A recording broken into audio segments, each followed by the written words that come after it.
I see lots of mothers complaining about their domestic help and all of that. And recently, I noticed a particular person in my neighborhood that has changed her domestic help like 3 times this year. I mean, 3 times in a year.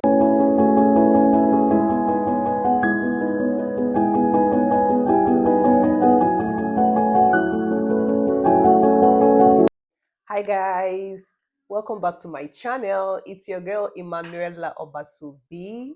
So today we are going to be discussing something very interesting. But before that, if you're new here, this channel talks about everything motherhood, parenting, and how to make money online. So if you're new here, welcome.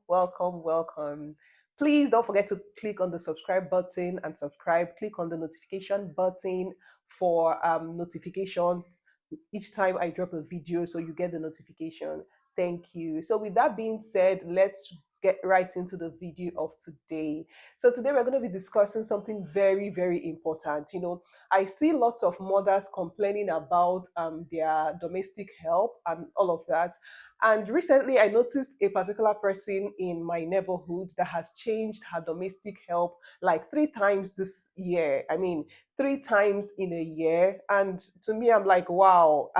I'm like, wow. I mean, why would somebody be changing domestic help frequently? Why? What's happening?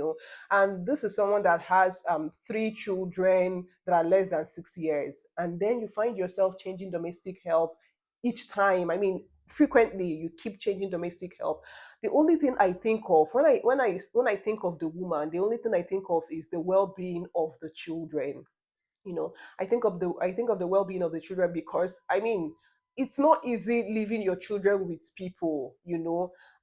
What you don't know, what these people that you're bringing, what how they are impacting these children. You don't know what they are doing to these children. You don't know how they are impacting. I mean, these are total strangers. You don't know them from anywhere, because I'm very certain that most of the women in this area, I don't know of other areas, but I know, I'm talking of where I reside, and my neighborhood, most of the women in this area, they source for what's it called, domestic help through agents. When they always say, I'm looking for an agent to get me a domestic help, I'm looking for an agent. Some of these girls, they bring them from Calabar, they bring them from Akwa Ibom, they bring them from different places. You don't even know them, you just have to like pay the agent brings a domestic help for you, and then that's it. One, even there is a story that happened one certain time that the domestic help came to this woman's house pregnant. The woman didn't even know that the domestic help was pregnant. She came pregnant, and after some time, they noticed that the girl that they brought was pregnant. She had to call the agent to come and pick up the girl and all of that. So the only concern, me personally, the only concern I have in all of this situation is the well-being of the children. I mean, if you don't have children and you feel like you want a domestic help that can be staying with you, I mean, whatever you want to do with your life, do. It's your life. You can bring up to 10 domestic help to come and live with you, no problem. But once children are involved, we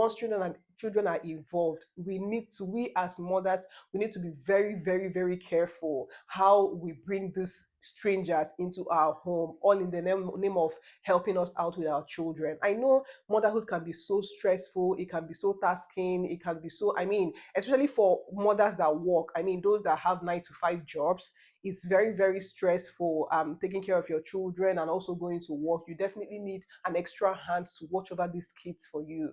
But all I'm trying to say is that we need to be careful. We need to be very careful. The importance of a mother in a child's life cannot be overemphasized. Your number one priority to your child is security.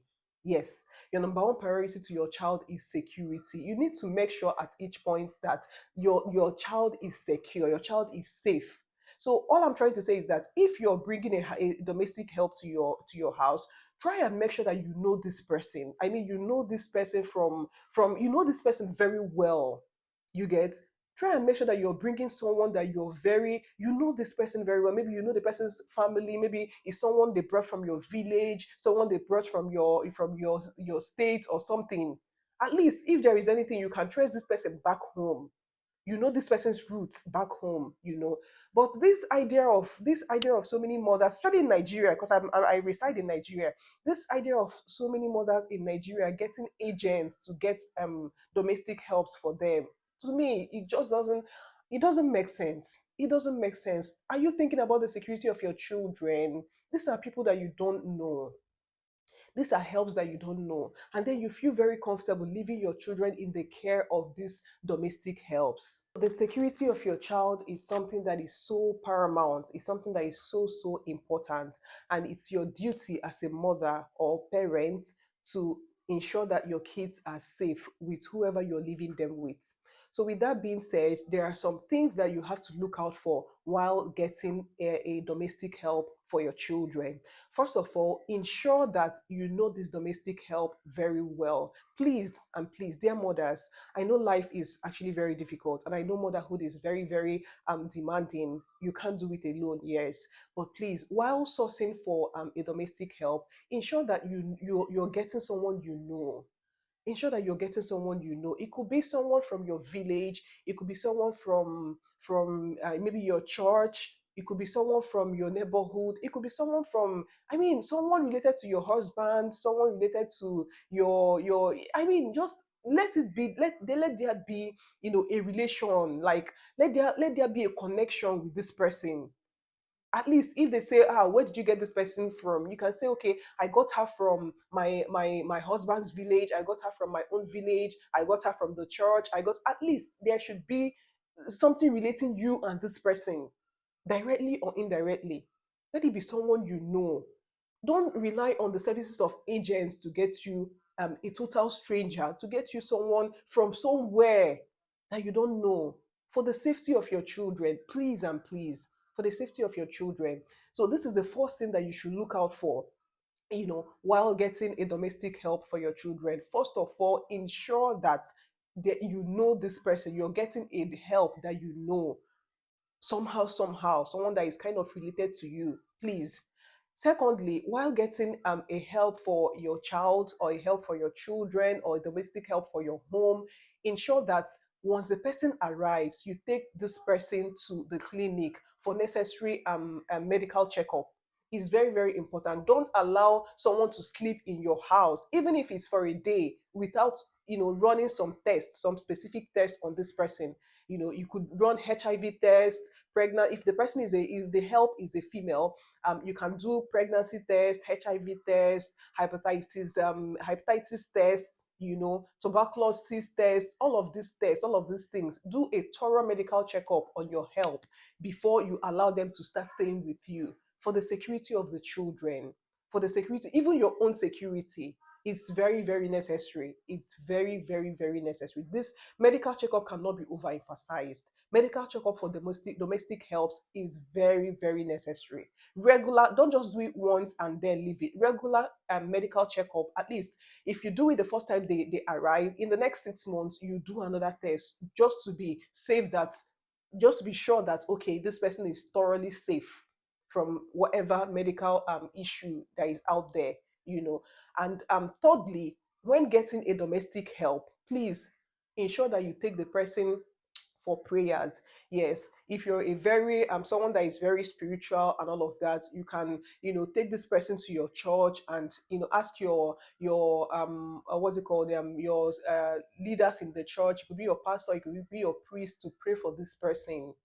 You get, it's very important. It's very important. And even you as a person, also make sure that you pray. You always pray about your domestic help. You pray, ask the Lord, this person that I brought into my house, is this person supposed to be here? Is this person going to cause me issues? Is this person going to cause me problems?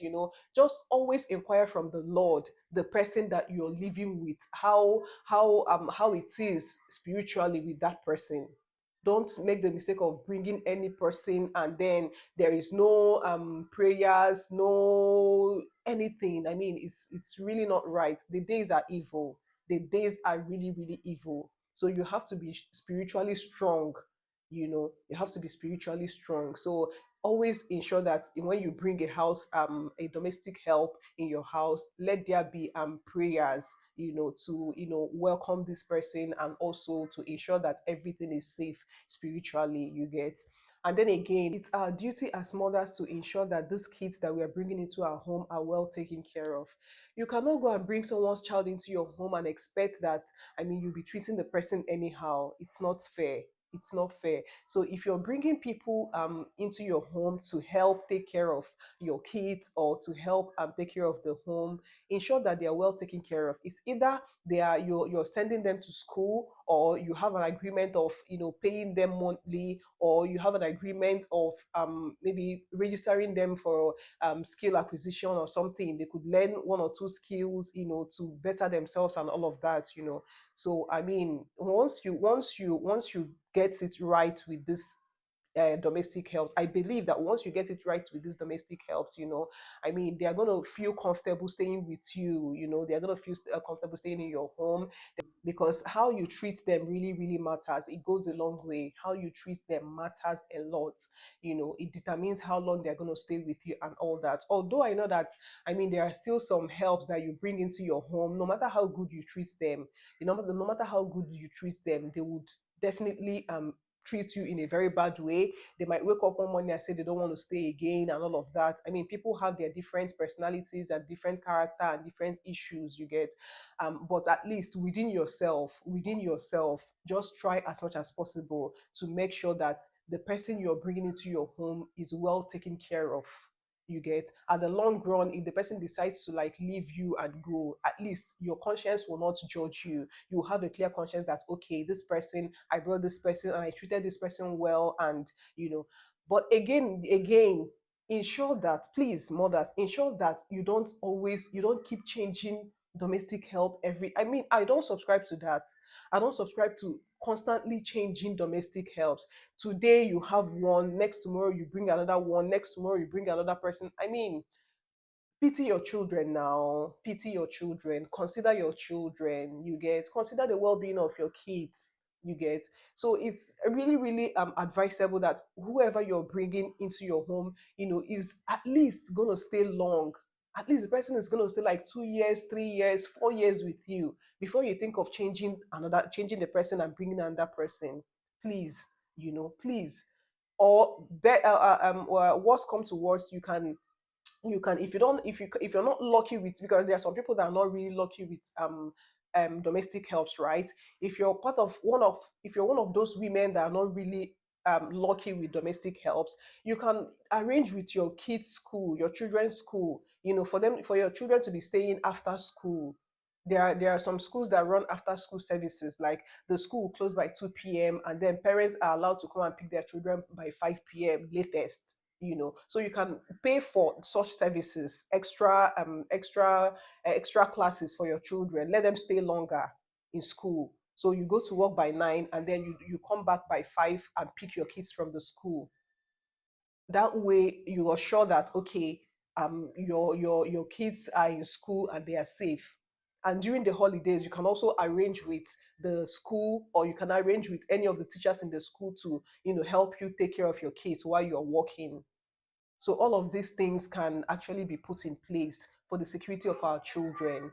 For the security of our children, it is very, very important. No matter the amount of money you're making, no matter the kind of job you're working, nothing is as important as your children. Nothing is as important as your children, because I mean, you and I know that children are blessing from God. It's not by your power that you have children. It's just God's mercy that you have children, and it's your responsibility to sit up as a mother, or as a father, or as a parent, to take care of these children. Take care of this blessing that God has given you. Please, please. So this is all I have to say in today's video. I hope you've picked out one or two things from this video, and let me hear your thoughts. Let me hear your thoughts concerning this issue. What do you think about domestic helps living with you? What do you think about these women that change domestic help frequently every year? I mean, is this something wise to do? What do you think about the safety of the kids and with this what's it called, this domestic helps? Is it that safe leaving your children with different domestic helps that you bring today, you bring another one tomorrow and all of that? So let me hear your thoughts in the comment section. So with that, we've come to the end of today's video, and I hope you actually learned one or two things from this video. If you're yet to subscribe, please don't forget to click on the subscribe button, subscribe, and also don't forget to put on your notifications so that you get notified whenever I drop a video like this.